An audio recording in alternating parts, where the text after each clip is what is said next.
এক হাস্কি তৃষ্ণার্ত না হয়েও একাই জলের উৎস দখল করে রেখেছিল। অন্য কোনো কুকুর কাছে আসার চেষ্টা করলেই সে তাদের তাড়িয়ে দিত। এতে বাকি কুকুরগুলো খুব রেগেছিল, কিন্তু কেউ তার সঙ্গে লড়াই করার সাহস দেখায়নি। সবাই চুপচাপ মাথা নিচু করে দাঁড়িয়েছিল। কিন্তু এক নতুন লম্বা বক, যে তাদের থেকে একেবারেই আলাদা ছিল, সে বরফের কাছে গেল এবং সহজেই বরফ ভেঙে দিল।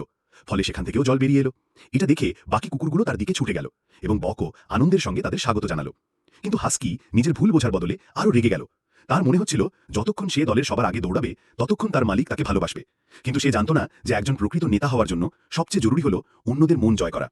একদিন মালকিন সামনের রাস্তা দেখছিলেন, তখনই হঠাৎ বরফ ভেঙে গেল এবং পরের মুহূর্তেই তিনি বরফের ঠান্ডা জলে পড়ে গেলেন। এটা দেখে মালিক তার দিকে ছুটে গেলেন, কিন্তু ততক্ষণে তিনি ধীরে ধীরে নিচে ডুবে যাচ্ছিলেন।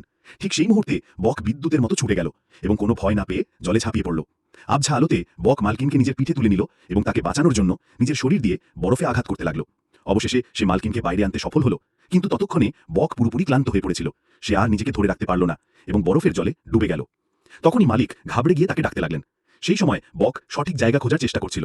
তখনই মালিক ছুরি দিয়ে বরফে আঘাত করা শুরু করলেন, কিন্তু বরফ এতটাই পুরু ছিল যে কয়েকটা আঘাতেই ছুরি ভেঙে গেল। তিনি কাঁদতে কাঁদতে হাঁটু গেড়ে বসে পড়লেন। তিনি ভাবছিলেন যে বক সবসময় পেছনে থাকতো, সেই আজ তার স্ত্রীকে বাঁচাতে নিজের জীবন বাজি রাখল। ঠিক তখনই তিনি দেখলেন কেউ তার দিকে একটা লাঠি বাড়িয়ে দিচ্ছে। কিছু না ভেবেই তিনি সেটা ধরলেন এবং আবার বরফ ভাঙতে লাগলেন। কিন্তু হঠাৎই তিনি কিছু একটা অনুভব করলেন। তিনি ঘুরে দেখলেন তাকে লাঠি ধরিয়ে দেওয়া ব্যক্তিটি আর কেউ নয়, স্বয়ং বক। সে কাঁদছিল। তখনই মালিকও তাকে জড়িয়ে ধরে কাঁদতে লাগলেন। ঠিক সেই মুহূর্তে বককে মালিকের এত কাছে দেখে পাশে দাঁড়িয়ে থাকা হাস্কি এতটাই হিংসায় জ্বলে উঠল যে তার কান পর্যন্ত পেছনে মুড়ে গেল। এই হৃদয়স্পর্শী গল্পটি যদি আপনার ভালো লেগে থাকে, তবে আমাদের চ্যানেলটি লাইক, কমেন্ট এবং সাবস্ক্রাইব করে আমাদের সাথেই থাকুন।